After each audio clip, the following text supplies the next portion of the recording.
Nous formons de futurs ingénieurs en bâtiment et travaux publics, en apprentissage.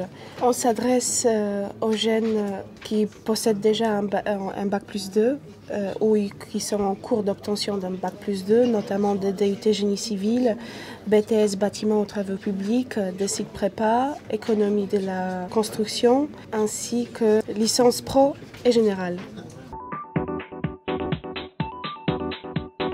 J'avais envie de commencer à travailler directement et c'est l'école qui allie les deux et ça m'a beaucoup intéressée. La formation dans l'école d'ingénieur m'apporte que du plus, que de l'extra. Les cours m'apportent un apport scientifique que j'ai pas directement sur le chantier si j'avais commencé à travailler. Ça me permet de continuer des études en ayant un bac+5, c'est ce que je voulais. Le cycle ingénieur généraliste par l'apprentissage au CESI dure 3 ans. Le fait que ce soit généraliste nous permet de recruter tout bac+2, scientifique ou technique. On recrute aujourd'hui, à l'heure actuelle, plus de 30% de BTS et c'est notre grande fierté. 50% de DUT et 20% restant licence, profil universitaire ou cycle préparatoire. 3 ans en apprentissage, ça veut dire une relation à 3, l'entreprise, le candidat et l'école.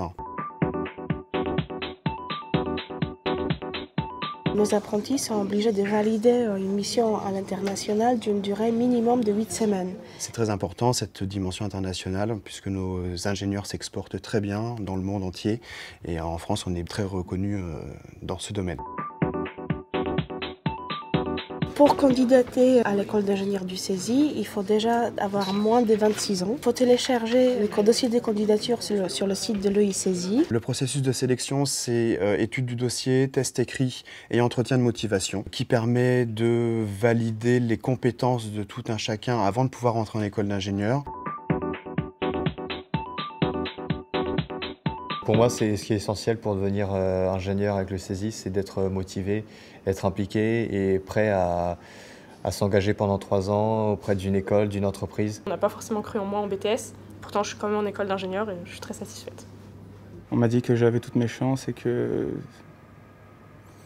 je pouvais réussir. Beaucoup de motivation et une grosse envie de découvrir le monde de l'entreprise.